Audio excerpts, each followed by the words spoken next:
Muchísimas gracias, de verdad estoy muy complacido de poder ser parte de esta reunión, de este seminario internacional propiciado por CEDIAF, TDH y DEMUNAS. Estoy realmente agradecido.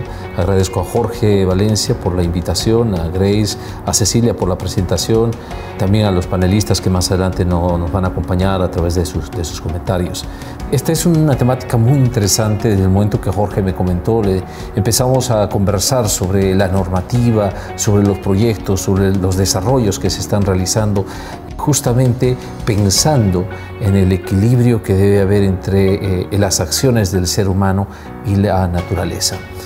En ese sentido, he modificado un poco el título de la ponencia para hablar específicamente de un elemento que está registrado en una ley que existe en Bolivia, donde declara a la madre tierra sujeto de derecho, es decir, como si fuera una persona.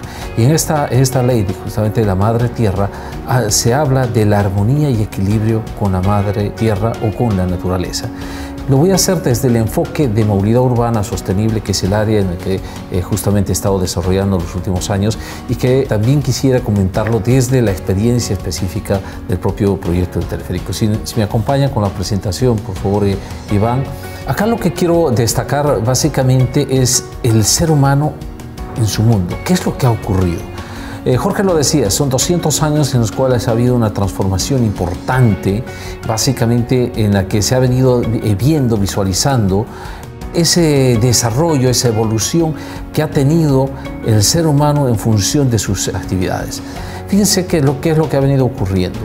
En primer lugar, la población estaba muy dispersa, pero después ha empezado a concentrarse. Aproximadamente alrededor de 1800, inicios de 1900, la población ha empezado a concentrarse en estas áreas urbanas. Luego estas áreas urbanas han empezado a crecer y eso lo hemos llamado proceso de urbanización. Como estas áreas urbanas han empezado a crecer, las distancias han empezado a alargar, entonces se ha empezado a requerir también vehículos para poder conectarse de un punto a otro. Como las distancias eran cada vez más largas, entonces se necesitaban mucho más vehículos. Estos vehículos inicialmente no eran motorizados, estamos hablando en aquella época donde todavía la tracción era animal. Luego se descubrió el motor, empezamos con los vehículos y empezó ese proceso también de motorización. Es decir que desde 1900, inicios de 1900 a la fecha, hemos tenido en el mundo un proceso de urbanización y un proceso de motorización. Por eso que en nuestras ciudades se han aglutinado muchísima gente, pero también tenemos un crecimiento del parque automotor importante. Un problema que ha habido en absolutamente en todas las ciudades es que en un momento hemos perdido el enfoque que debía ser siempre el ser humano y nos hemos empezado a concentrar principalmente en las personas. Es decir, que hemos empezado a priorizar al vehículo por encima de las personas. Y esto que acabo de describirles muy brevemente en esta gráfica que acaban de ver, pues se denomina ese proceso de urbanización, ese proceso de motorización y ese proceso de priorizar primero al vehículo, poner al vehículo antes que al ser humano. Esto nos ha generado una serie de problemas. En la siguiente lámina ustedes van a ver el mundo urbanizado, cómo ha ido cambiando. En el mundo, en la gráfica que ustedes pueden ver en la parte izquierda, en la parte superior, el 67% de la población en el mundo va a vivir en las ciudades el año 2050. Hoy aproximadamente estamos alrededor de un 55-56% en el mundo. Pero ¿qué pasa en Latinoamérica? En Latinoamérica estamos hablando alrededor de un 80%, 79-80% que ya vive concentrado en las ciudades. Por eso que tenemos grandes concentraciones urbanas en Latinoamérica. Esto que ha producido que en los últimos 30 años la población se ha ido multiplicando por 6 o por 8 y la mancha urbana, es decir, el tamaño de la huella urbana también ha ido creciendo, pero se ha ido duplicando, triplicando y muchas veces creciendo demasiado. Se multiplica por 12 e inclusive por 16. Larguísimas las distancias para poder conectar a la población. No solamente ha habido un crecimiento demográfico de población en estos espacios urbanos llamados ciudades, sino también ha habido un problema. Es decir, cada persona tenía el deseo de tener su propio vehículo. Y entonces hemos ido cambiando a algo que lo hemos denominado el homo mobilis, es decir, una persona en un solo vehículo. y ha habido un crecimiento del parque automotor por encima de la capacidad de las propias ciudades. Y como podemos ver en la siguiente lámina, Iván, por favor, el crecimiento del parque automotor ha empezado a generar serios problemas en las ciudades. Concentración de vehículos, los espacios públicos urbanos ya no abastecían en las ciudades, altas pérdidas de tiempos en los desplazamientos, congestión vehicular, pero estos problemas de la concentración de la población, sumado al crecimiento del parque automotor, con ese proceso de motorización que lo estábamos mencionando, han provocado serios problemas en el medio ambiente. Es decir, que los seres humanos, las personas, hemos empezado a romper el equilibrio que tiene la naturaleza. Naturalmente, o sea, pareciera que es una redundancia, pero naturalmente hay un equilibrio. Es decir, hay un ciclo del carbono que prácticamente genera que todo el ecosistema, todo el planeta funcione adecuadamente. Sin embargo, nuestra intervención, esta concentración en espacios urbanos, sumado al uso de los vehículos y sumado a la motorización que utiliza energías fósiles, ha empezado a provocar serios e inclusive irreversibles daños en lo que corresponde al medio ambiente. Por favor, la siguiente, Iván. Acá tenemos en esta lámina algunas consecuencias de la urbanización y motorización. En la parte de arriba están las consecuencias que tienen que ver con el ser humano, de las cuales hoy no voy a desarrollarlas, pero las tres de abajo están directamente relacionadas con el medio ambiente. Una de las consecuencias tiene que ver con el calentamiento global, la generación de gases de efecto invernadero. Estamos hablando del dióxido de carbono, que esto básicamente viene a través de la emisión de los motores, a través de la utilización de las energías fósiles, a través de los vehículos que están concentrados en las ciudades. 70 a 75% de los gases de efecto invernadero son provocados justamente por los vehículos de circulación, principalmente en las ciudades. Esa contaminación ambiental no solamente es de dióxido de carbono, sino también está el monóxido de carbono, que son partículas que sí provocan daño a las personas, ¿sí? Se han hecho estimaciones, en el año 2011 aproximadamente 3.7 millones de personas han fallecido justamente por efectos de la contaminación ambiental, y se calcula que hay 700.000 muertes al año provocadas por el ruido o por el estrés generado justamente por efectos de contaminación, ya sea contaminación acústica, contaminación ambiental o el estrés que es provocado por esos desplazamientos incómodos o de alta congestión que tenemos en las ciudades. Llegamos a este indicador, la contaminación ambiental, el 70% proviene del transporte, de esa emisión de los gases, estos gases negros que salen del caño de escape de los vehículos. Y esto, como lo mencionaba anteriormente, tiene efectos en el medio ambiente, tiene efectos en la salud, está provocando cantidad de muertos, como lo habíamos mencionado anteriormente. Entonces, ante esta problemática, ¿qué es lo que podemos hacer? Si lo que estamos hablando es de que el ser humano, con su intervención, con la concentración en las ciudades, con la utilización de los vehículos, con el alto nivel de motorización, está provocando daños en el medio ambiente, está generando este efecto invernadero, está generando el calentamiento global, pero además está provocando muertes por contaminación ambiental, por daños a la salud. Entonces hay que ponerle equilibrio, hay que reponer ese equilibrio ambiental. Y por eso surge un nuevo concepto a principios del siglo, del año 2000, 2001, se empieza a hablar de movilidad urbana. Se deja de lado el concepto de transporte urbano y se empieza a hablar del concepto de movilidad urbana. Y se me siguen con la siguiente lámina, Iván, por favor. Entonces acá tenemos las perspectivas de movilidad urbana. No voy a entrar en el detalle porque son varias perspectivas, pero me voy a concentrar en dos de ellas. La perspectiva humana y en la perspectiva ambiental, las que están justamente en la parte superior.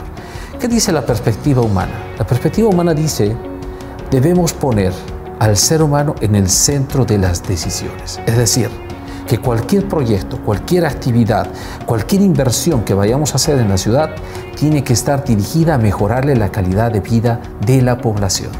debe mejorarle la salud, debe mejorarle la seguridad, debe darle un servicio digno, debe ser inclusiva, debe permitir el traslado de personas mayores, personas con discapacidad, es decir, el ser humano en el centro de la atención, ya no el auto, como fue muchos años atrás, porque todas las inversiones iban a construir autopistas y avenidas y más avenidas para darle espacio al auto, y nos estábamos olvidando que el centro de atención es el ser humano. Ese es uno de los aspectos muy importantes para lograr el equilibrio, es decir, el ser humano en el centro de la atención. Y el segundo elemento, del cual hoy hemos venido a conversar, tiene que ver con la perspectiva medioambiental, es decir, los proyectos que vayamos a implementar en el enfoque de movilidad urbana deben fomentar el uso de energías renovables. Debemos pensar en que el uso de esas energías tiene que ser eficiente y además debemos siempre estar pensando en la sostenibilidad ambiental, social, económica, inclusive la sostenibilidad de los propios servicios y procesos que se han implementado. Entonces son dos aspectos importantísimos para lograr justamente concatenar y generar un nuevo equilibrio con respecto a lo que estamos conversando el día de hoy, el equilibrio y la armonía con respecto a la Madre Tierra. La siguiente, por favor, Iván. La movilidad urbana lo que busca son factores amigables. Nosotros en la ciudad de La Paz, desde el año 2011 hasta el año 2019, implementamos un sistema de transporte por cable, teleféricos, es decir, un sistema de transporte aéreo, que justamente se apropió de los conceptos de movilidad urbana antes de su implementación. Y ahí dijimos, bueno, ¿qué es lo que nosotros necesitamos? Necesitamos un sistema de transporte que utilice energías limpias. ¿Cuál es la energía limpia? La energía eléctrica. Y además tiene que ser energía renovable, por supuesto, estamos hablando de la energía eléctrica. ¿Cómo hacemos de que esa utilización sea eficiente? Pues teníamos que buscar un sistema de transporte que pueda transportar la mayor cantidad de personas con el menor consumo posible. A eso nos estamos refiriendo con el consumo eficiente de energía. Y finalmente, que prácticamente tenga un impacto nulo en lo que corresponde al medio ambiente. Estos criterios han sido estudiados, analizados, evaluados y además adoptados en el marco de la Ley 330 que está vigente en Bolivia, que es justamente la Ley de la Madre Tierra, que busca que efectivamente haya desarrollo para la región, haya desarrollo para el país, haya desarrollo para la población, pero que ese desarrollo se lo haga en el marco de una armonía y equilibrio con el medio ambiente. Entonces, en ese contexto encontramos en el teleférico, en los sistemas de transporte por cable, uno de los elementos muy importantes para la implementación de estos esquemas orientados hacia la movilidad urbana. Como les decía, utiliza energía eléctrica, es muy eficiente, como pueden ver en el cuadro, es el sistema de transporte comparativamente con otros sistemas, mucho más eficiente que cualquier otro. Comparamos con microbuses, con minibuses, con vehículos de transporte ligero, con metros o con trenes o sistemas BRT como los que existen, por ejemplo, en Lima o existen también en Argentina u otros países. Pues haciendo la comparación con respecto a los sistemas por cable, los sistemas por cable son mucho más eficientes desde el punto de vista del consumo de energía. Siguiente, por favor, Iván. Hablar también de los beneficios que se logra cuando se implementan este tipo de sistemas. Es un sistema que genera 0 emisiones de partículas sólidas. Al utilizar energía eléctrica no hay emisión de partículas, 0 emisiones de gases de efecto invernadero, 0 disposición de líquidos y químicos que puedan contaminar la tierra, el agua. Es en este momento el sistema de transporte urbano más amigable con el medio ambiente. Y con esto pues contribuye efectivamente a evitar que esos gases de efecto invernadero puedan provocar un calentamiento global. La siguiente, por favor.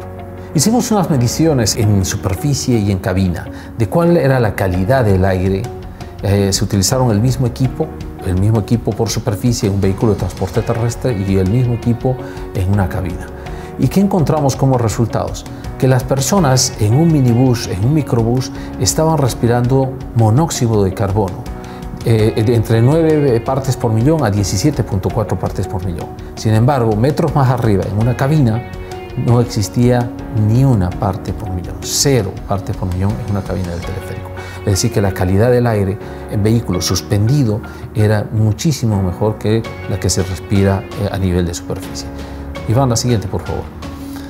Con respecto al dióxido de carbono, pues si bien el teleférico no emite absolutamente ni un elemento de dióxido de carbono, hay un ahorro por la sustitución del transporte terrestre. Estamos hablando de más o menos 20.000 toneladas de dióxido de carbono menos que se emiten justamente porque hoy se transportan muchas personas por el aire utilizando un sistema de transporte eléctrico. Sin embargo, el dióxido de carbono está flotando en el ambiente y en las cabinas sí se puede captar 297 partes por millón, comparativamente con otros vehículos de transporte terrestre también está muy por debajo de la norma. La siguiente, por favor.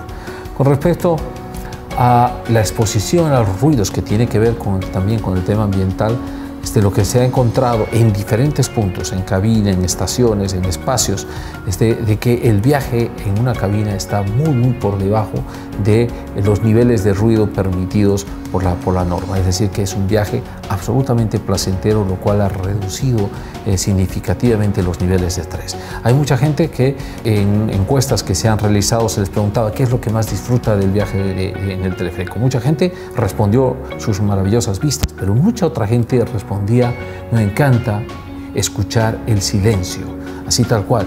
¿No? Nos encanta escuchar el silencio, la paz, la tranquilidad que se disfruta en un viaje a bordo. Eso también tiene que ver con el equilibrio y la armonía entre la naturaleza y el ser humano, es decir, la sensación que tiene las personas cuando está haciendo un viaje de esta naturaleza. Por favor, la siguiente. Una de las formas en las que también hemos generado alguna contribución con respecto a la protección del medio ambiente es la reducción en lo que corresponde a la tala de árboles. Nosotros aquí nos hemos propuesto en utilizar sistemas de pago electrónicos para reducir el uso del boleto, el papel físico impreso, que todos sabemos de dónde provienen, y por supuesto a mayor cantidad de papel estamos hablando de mayor número de árboles que han sido derribados. En este caso nosotros hemos establecido, orientado que la empresa debía tener un sistema de cobro electrónico, y con esto por supuesto hemos reducido también la cantidad de árboles que han sido derribados. En conclusión, la siguiente, por favor, para terminar con la presentación.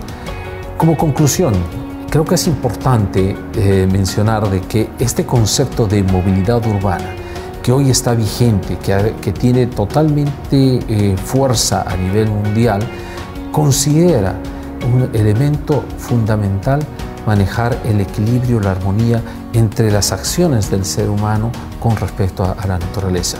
Porque ese equilibrio, esa armonía va a generar un círculo virtuoso que contribuye principalmente a mejorar la calidad de vida de las personas, pero también contribuye a mejorar la calidad de nuestro planeta.